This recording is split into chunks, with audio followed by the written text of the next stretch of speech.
A bloated full moon cast its silver light across the training grounds, but Ingrid paid it no attention. Beauty was a distraction he couldn't afford. He was deep in his labor, a jagged boulder lashed to his back with enough weight to buckle most men's spines. He dropped into another squat, then another, grinding through each repetition with mechanical resolve.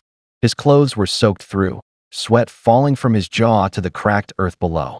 His breathing was the only sound in the stillness of the late hour, ragged, controlled, relentless. Then a voice cut through the quiet. The speaker remarked that Ingrid had been throwing himself into his training with a frightening level of intensity lately. Ingrid paused mid-squat, the boulder shifting across his shoulders as he turned. Auden stood watching him from a short distance, his expression calm and difficult to read. Auden spoke again, noting that the day's work had ended hours ago. He studied the young warrior for a moment, something between admiration and curiosity crossing his face. Then he offered a suggestion. Rather than more training, Ingrid should come walk the night patrol with him. Get some air. Let his mind settle. Ingrid held his gaze on Auden for a beat, reading the older man's stillness. Then, without a word, he lowered the stone from his back and fell into step beside him. The two men moved along the high walkway of the castle's perimeter walls.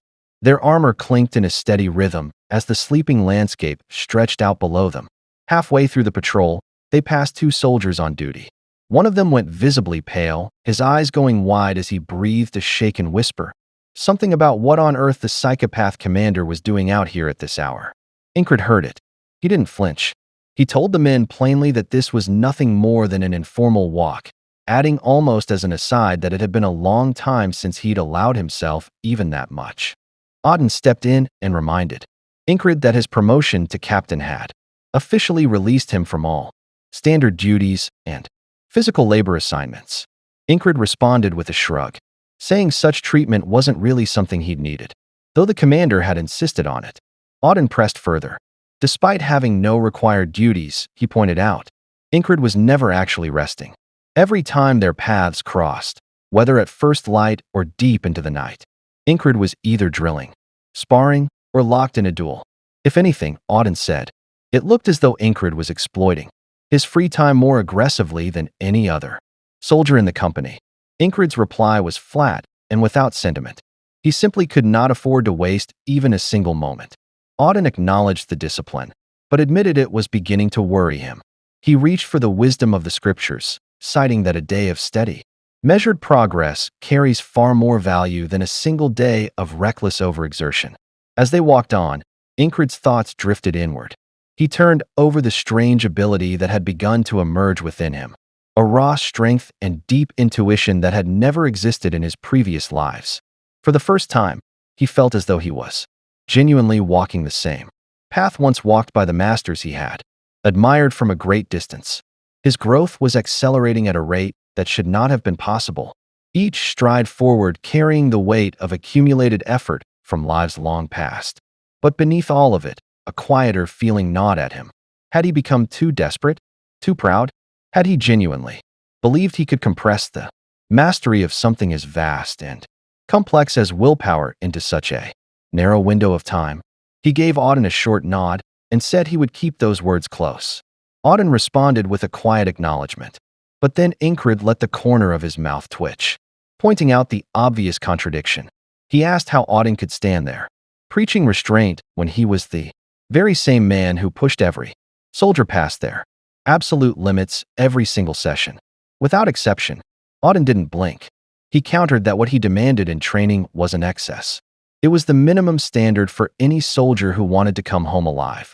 Then, with a sharp glint in his eye, he added that come to think of it, they could probably afford to push things a little further next time. While the two exchanged words on the ramparts above, something far darker was taking shape in the shadows at the base of the outer walls. A squad from the Black Sword mercenary group crouched in silence, hidden by the darkness. Among them was a specialized beast tamer and, breathing heavily beside him, a manticore, a nightmare of muscle and instinct barely held in check. One of the mercenaries confirmed the plan: draw the guards. Attention to this sector first as a diversion, then link up with the spy already positioned near the main gate. Their leader issued the final order. The beast tamer leaned close to the creature's ear and told it to go. and tear the place apart. The manticore didn't need to be told twice.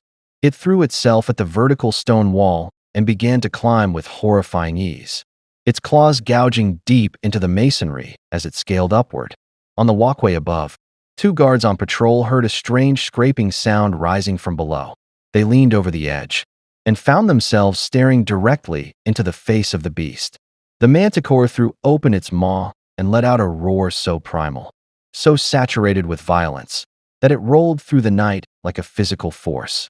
Both soldiers felt their legs dissolve beneath them.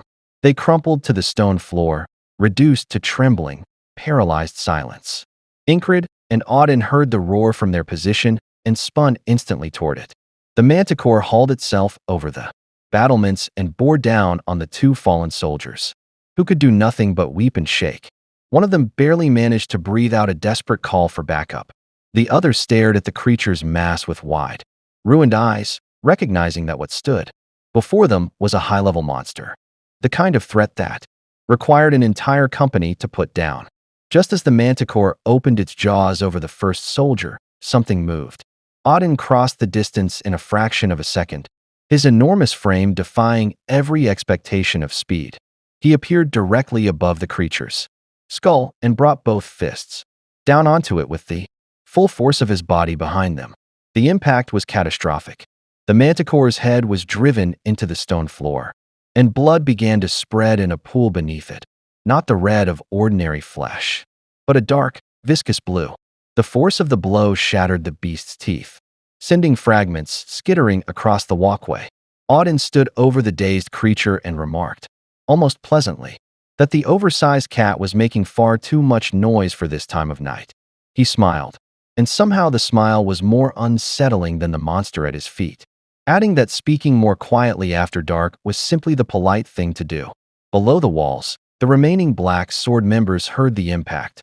The roaring had stopped.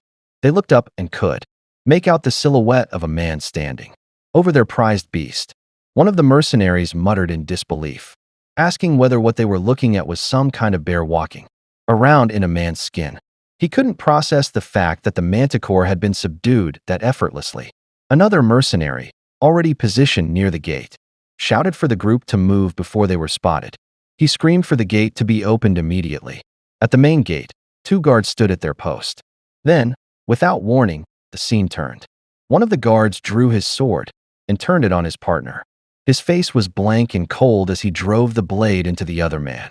The traitor, almost certainly one of Baron Bansinto's planted agents, had been waiting for exactly this moment. Ingrid heard the screaming carry from the direction of the gate. He stopped and looked at Auden. He told him plainly that there was clearly more than one point of attack on the perimeter tonight, then asked whether Auden could manage things here alone. Auden told him to go without hesitation. Ingrid was already moving. His speed reduced him to a flicker of shadow passing through pools of torchlight. At the gate, the wounded guard lay on the ground, one hand pressed to his stomach, staring up at the man who had just betrayed him. He asked, barely above a whisper, why. The traitor's expression didn't shift. He told his victim not to make it personal. He raised his sword for the finishing blow, announcing coldly that the guard's death would serve as the cornerstone of the Black Sword's rise. The blade never fell. Ingrid arrived. He didn't speak. He pulled his assassin's daggers and launched one in a single fluid motion. It cut through the air and buried itself to the hilt in the traitor's sword arm. The man screamed and dropped his weapon, clutching the wound. Ingrid stepped past him immediately and crouched beside the fallen soldier to take stock of the injury. Inside, his mind was still, the particular stillness that comes from having died more times than he could count.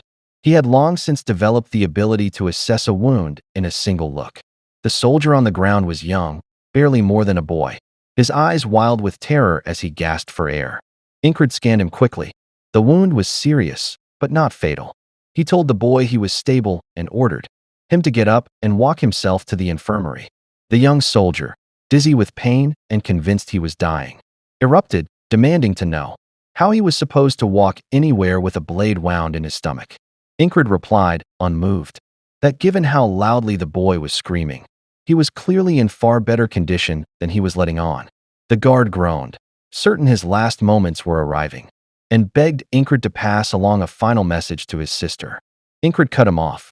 He told him, directly and without softness, that he was not going to die today. Across the gate, the traitor had been watching this exchange and doing the math. His mission was finished. There was no way he was opening those gates now. His only remaining option was to disappear. He turned to run. Ingrid's second dagger was already in the air. It took the man in the leg and dropped him instantly. He hit the ground howling. Ingrid glanced back at the wounded boy and told him that if he truly couldn't move, the least he could do was keep both eyes on the traitor, to make sure he didn't crawl off. Then Ingrid walked to the gate. He closed his eyes. He breathed slowly, reading the air, feeling the subtle vibrations through the thick wood. He counted roughly 10 men waiting on the other side. He understood the traitor's role now. Open the gate, let the main force pour in. But an enemy this coordinated wouldn't stop at one entry point. If this gate held, they'd find another way in before long. A prolonged siege, or a blind breach elsewhere would cost more than confronting them now. He unlatched the gate and eased it open a crack. Outside, the Black Sword mercenaries saw the movement and broke into grim, eager anticipation. Their spy had finally come through. The doors swung open wider, and it wasn't their spy standing in the gap. Ingrid stepped through into the moonlight, sword drawn, eyes empty of everything except focus. He turned and pulled the gate shut behind him, locking himself outside alone with 10 armed men. He raised his blade and pointed it at the group. The mercenaries went still. Recognition moved through them, and with it, something that looked almost like hunger. Their primary target had walked out to them on his own. They began to spread out, weapons rising, ready to close the circle. Ingrid was genuinely caught off guard by the fact that they clearly knew exactly who he was. He swept his gaze across the group, cataloging each fighter. Every one of them carried themselves like a seasoned combatant. But then his eyes landed on a figure hanging further back. A beast woman with the features of a wolf. The aura around her was in a different category entirely. He concluded immediately that she was the most dangerous one present. The beast woman was not sharing in her companion's confidence. The moment her eyes met Ingrid's, her body responded before her mind could. She began to shake, a deep, involuntary trembling she couldn't suppress. Every animal instinct she possessed was screaming at her. His scent reached her nose, and her blood went cold. He didn't smell like a man. He smelled like something that had walked through death so many times it had stopped being afraid of it. The other mercenaries surged forward. Ingrid moved to meet them.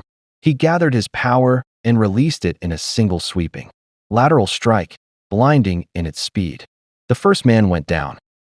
2 more directly behind him followed in the same motion before either could react. As the bodies settled into the dirt, the beast woman finally found the words for what her instincts had been telling her from the moment she first laid eyes on him. The man standing in the moonlight was not simply an opponent. He was a monster,